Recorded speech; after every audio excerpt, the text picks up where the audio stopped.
Hello everybody. Today I'm working on a 1991 Honda Prelude and I'm changing the fuel pump. So what you're gonna find when you go in there is first you're gonna have to probably lift up some carpet or something. I'm looking from the back side of the vehicle in there. So the fuel pump's located in there. One of the best ways to get in there is gonna be to crawl into the back of your trunk and make sure the trunk doesn't close on you, because then you'll be trapped in there. But what you're gonna need, if you see this big black bolt back there, you're gonna need a 17 socket, because you have one 17 bolt right here.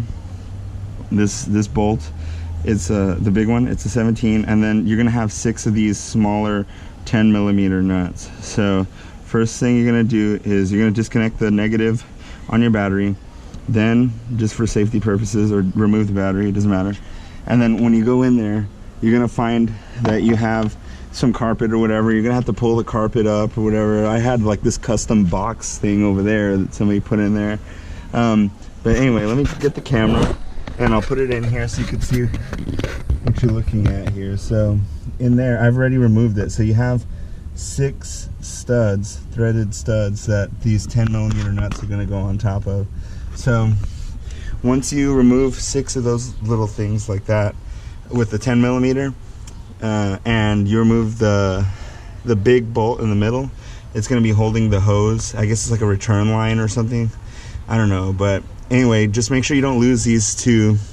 This is a washer, and then there's another washer there, so it's got like 2 washers. Don't lose those. So make sure you save the nuts over there and this thing here. And then to do the big bolt, to undo it, you're going to use a 17 millimeter socket with an extension, and you can use a 3/8 or a 1/2 inch. I don't suggest using a 1/4 inch, but you probably can't even use that anyway. But yeah, use a 1/2 inch, because a 1/2 inch drive ratchet, because it'll give you more leverage. Now for the 10 millimeter nuts, they're actually kind of hard to get off too, so I highly recommend getting one of these. It's a 1/4 inch breaker bar, and those things were put on there by either a really strong machine or a really strong Japanese man. I was scared to bust my knuckles when I did those. The back one, sorry, bear with me while I put this back on my head. Okay, so here we go. Now you're gonna need this 1/4 inch drive ratchet, and also I highly recommend an extension.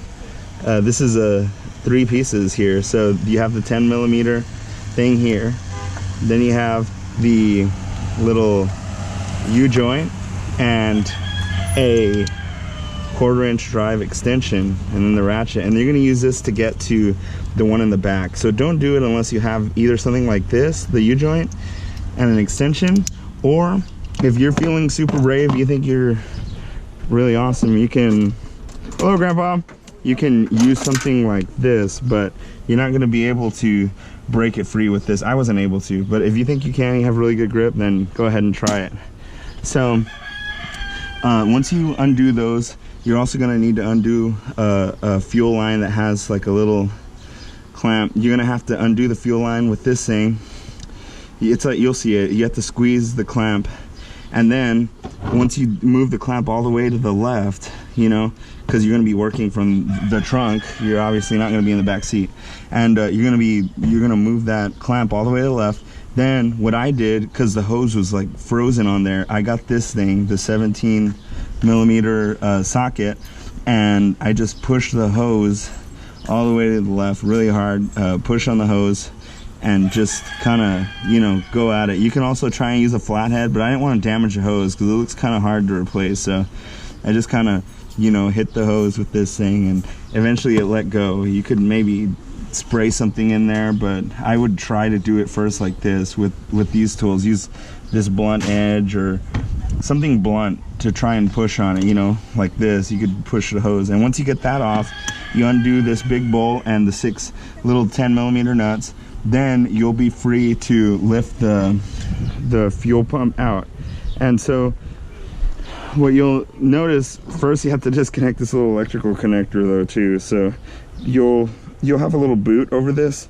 It's in there, it's in the car still, the electrical connector, but it's got a little boot, so you're gonna have to grab the boot with your hand.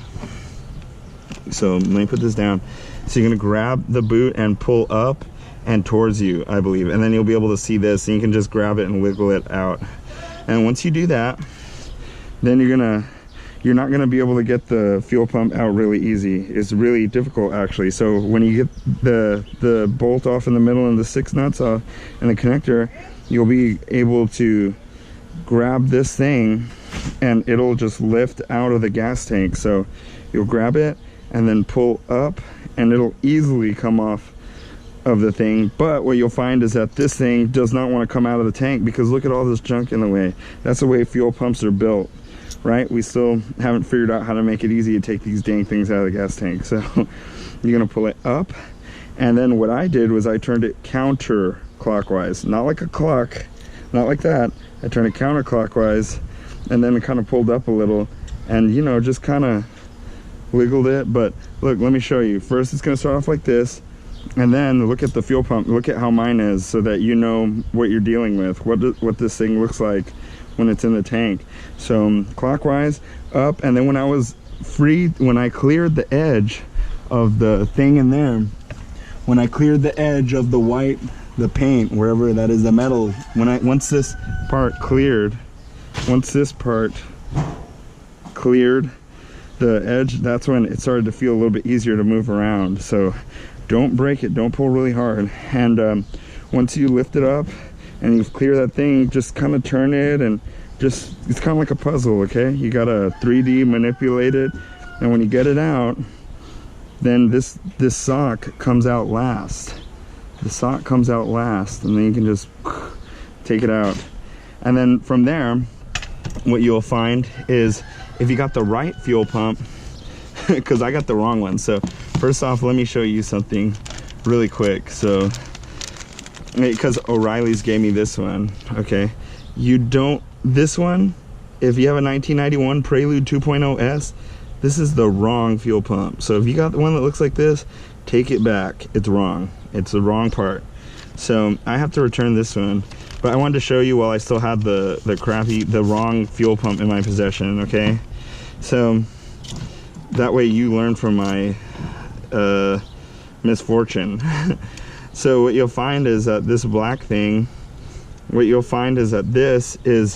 this black thing, it's all the way in here.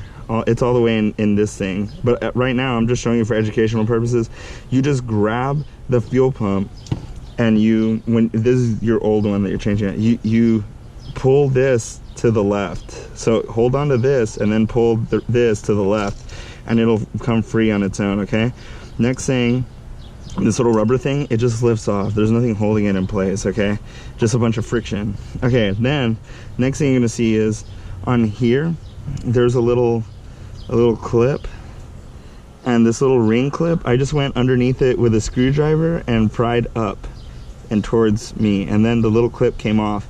Its function is to hold the little sock that you're gonna need to remove. Its function is to hold this sock in place.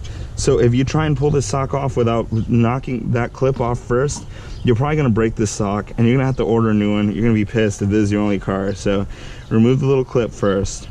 Next, we'll turn this over right side up, and then you'll see that there is a little thing here. See the little post? That's the difference between this one and the wrong fuel pump they gave me. This thing has a little nut. I forgot what the size was, but there's a little nut, and it goes over this little eyelet that goes on here. And when you replace this, you'll want to clean this eyelet off a little because of corrosion or whatever. It's been sitting in a fuel tank for 26 years. So that might not sound like a lot of time, but it is. So now we'll put this little eyelet, whatever. I gotta replace this dang thing anyway, so I'm gonna leave that nut on there. You'll take this off, and then you'll be able to pull this eyelet off. And then the next thing you're gonna do, oh man, sorry, I'm not sure if y'all saw that. So this little eyelet here, you'll just you'll take this little nut off, and then it'll allow you to free this eyelet, and you'll be able to put this thing back on the new fuel pump. I'm so sorry about that. Okay, so now the same thing over here. You have a little washer and a little nut that goes on there. So this little washer, and then I'm just gonna put this here so I can, what do you call it? So I can have it when I change out my fuel pump with the right part. So, man, it is hot out here. So I think I put it on upside down, but it doesn't matter, because the last part is, once you take these two things off, you're gonna have some hose clamps here. They look exactly like the ones that were in the fuel pump, the one that you have to disconnect before you can remove this whole assembly. You just squeeze these with pliers, any kind of pliers. I suggest like a bigger pliers, not like the needle nose. I suggest using either something like this, like these vice grips, possibly something like these blue pliers that I have here. Yeah, see those? They're kind of blunt. So anyway, use those, and then you can undo these things, push them up here, and then you'll be free to pull this thing off.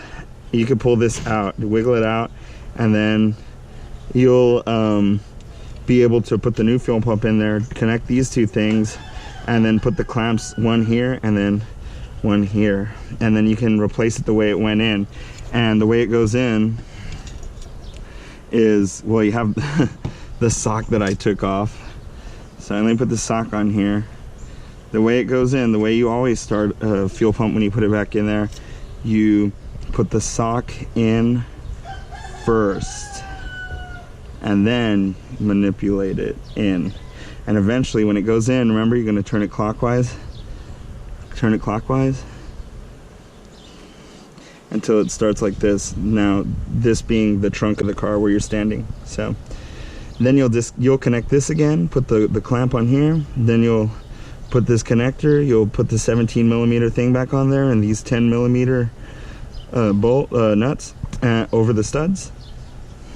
Make sure you put this back on there through the little rubber boot.